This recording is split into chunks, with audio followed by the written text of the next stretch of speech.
Hi అండి, నమస్తే. Welcome to అప్పు స్పెషల్స్. ఈ వీడియోలో కృష్ణాష్టమి స్పెషల్ చాలా మధురమైన కొబ్బరి పాలతో అటుకులు బెల్లం పాయసం చూపిస్తున్నాను. ఈ అటుకుల పాయసం అయితే చాలా రుచిగా చాలా కమ్మగా ఉంటుందన్నమాట. కృష్ణాష్టమికి కృష్ణుడికి అటుకులు అంటే చాలా ఇష్టమని అంటారు కదా. సో ఇలా అటుకుల పాయసం అయితే చేయండి, చాలా చాలా రుచిగా ఇంకా చాలా కమ్మగా ఉంటుంది. ఇప్పుడు ఈ కొబ్బరి పాలతో అటుకుల పాయసం ఎలా చేసుకోవాలో చూసేద్దాం. ఫస్ట్ అయితే ఇక్కడ నేను ఒక కొబ్బరికాయను కొట్టి తీసుకుంటున్నాను. ఈ కొబ్బరికి పైన ఉన్న పెంకు తీసేసి, కొబ్బరి పైన ఉన్న ఎర్రటి పొట్టు కూడా తీసేసి ఇలా చిన్న చిన్న ముక్కలుగా కట్ చేసి మిక్సీ జార్లో వేసుకుని ఒక చిన్న గ్లాస్ వాటర్ వేసి ఈ కొబ్బరి ముక్కలను మెత్తగా గ్రైండ్ చేసి చిక్కటి కొబ్బరి పాలను తీసుకోవాలి. ఇలా మెత్తగా గ్రైండ్ చేసుకున్న ఈ కొబ్బరి పేస్టును ఒక స్టెయినర్ తీసుకుని అందులోకి వేసేసి చిక్కటి కొబ్బరి పాలను తీసుకోవాలి. ఇలా ఈ కొబ్బరి పైన ఉన్న ఎర్రటి పొట్టు తీసుకోవడం వల్ల మనకి ఈ కొబ్బరి పాలు చాలా తెల్లగా వస్తాయి. ఇప్పుడు ఒక స్పూన్తో ఇలా ప్రెస్ చేసి ఈ కొబ్బరి పాలను వడకట్టుకోవాలి.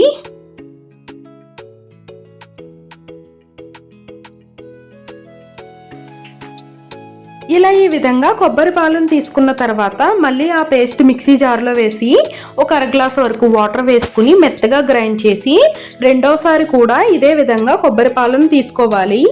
ఇలా ఈ విధంగా 2 కప్పుల వరకు కొబ్బరి పాలను తీసుకుని పక్కన పెట్టేసి ఇప్పుడు స్టవ్ ఆన్ చేసి ఈ అటుకుల పాయసం చేసుకోవడానికి సరిపడిన గిన్నె పెట్టుకుని ఇందులోకి 2 టేబుల్ స్పూన్స్ వరకు నెయ్యిని వేసుకోవాలి.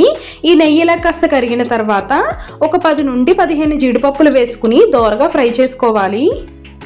ఇలా కాస్త జీడిపప్పు వేగిన తర్వాత ఇందులోకి ఒక 15 కిస్మిస్ వేసుకుని ఇవి కూడా దోరగా వేయించుకుని ఒక గిన్నెలోకి తీసి పక్కన పెట్టుకోవాలి. ఇప్పుడు ఇందులోకి ఒక చిన్న కప్పుతో 1 కప్పు వరకు అటుకులు వేసుకోవాలి. ఇక్కడ నేను పేపర్ అటుకులు కాకుండా నార్మల్ అటుకులు ఉంటాయి కదా, అవి తీసుకున్నాను. ఇప్పుడు ఈ అటుకులు 1 నిమిషం పాటు దోరగా వేయించుకోవాలి. ఇలా పేపర్ అటుకులు కాకుండా నార్మల్ అటుకులు వేసుకోవడం వల్ల ఈ అటుకుల పాయసంలో ఈ అటుకులు మెత్తబడిపోకుండా చాలా క్రిస్పీగా ఉంటాయి.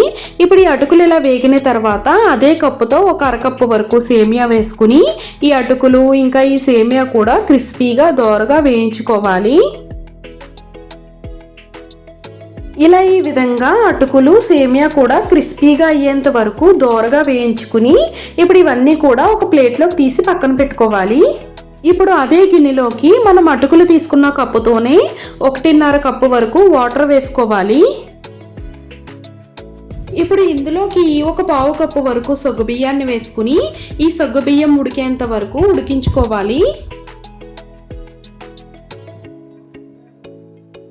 ఇలా సగ్గుబియ్యం పూర్తిగా ఉడికిన తర్వాత ఇందులోకి మనం ముందుగా తీసి పక్కన పెట్టుకున్న 2 కప్పుల వరకు కొబ్బరి పాలను వేసుకుని ఈ కొబ్బరి పాలు ఈ సగ్గుబియ్యం ఇవన్నీ బాగా కలిసే విధంగా ఒకసారి కలిపేసుకోవాలి.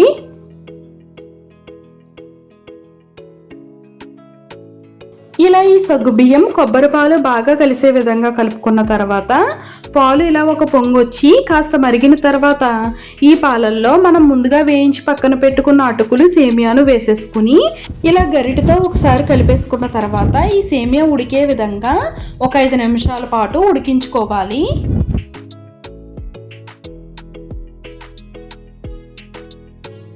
ఇప్పుడు ఈ పాలల్లో ఈ సేమియా అటుకులు ఇలా బాగా ఉడికిన తర్వాత ఇందులోకి అదే కప్పుతో 1 కప్పు వరకు తురుముకున్న బెల్లాన్ని వేసుకోవాలి. ఇక్కడ నేను డైరెక్ట్గా బెల్లం వేస్తున్నాను. ఒకవేళ మీరు తీసుకున్న బెల్లంలో కానీ ఏమైనా డస్ట్ ఉంటే ఈ బెల్లాన్ని కొద్దిగా వాటర్ వేసి మరగపెట్టుకుని ఆ ఫిల్టర్ చేసి బెల్లం వాటర్ వేసుకోవచ్చు. ఇలా ఈ బెల్లం వేసుకున్న తర్వాత గరిటెతో ఇలా కలిపేసుకుని ఈ బెల్లం కరిగేంత వరకు ఉడకబెట్టుకోవాలి. ఈ బెల్లం ప్లేస్లో మీరు పంచదారను కూడా వేసుకోవచ్చు. ఇక్కడ నేను హెల్దీ వేలో చేస్తున్నాను కదా, అది కూడా దేవునికి నైవేద్యంగా చేస్తున్నాం కదా, సో అందుకే నేను బెల్లం వేసాను. ఇప్పుడు ఈ బెల్లం ఇలా పూర్తిగా కరిగిన తర్వాత ఇందులోకి ఒక 1/2 టీ స్పూన్ వరకు ఇలాచీ పౌడర్ వేసుకుని ఈ ఇలాచీ పౌడర్ కలిసే విధంగా ఒకసారి కలిపేసుకున్న తర్వాత ఇందులోకి మనం ముందుగా వేయించి పెట్టుకున్న కిస్మిస్ జీడిపప్పు వేసేసుకోవాలి. తర్వాత ఈ కిస్మిస్ జీడిపప్పు కూడా ఒకసారి ఇలా కలిపేసుకున్న తర్వాత ఇంకా స్టవ్ ఆఫ్ చేసేయడమే. అంతేనండి, చాలా టేస్టీగా ఉండే అటుకులు బెల్లం పాయసం అయితే రెడీ అయిపోయినట్టే.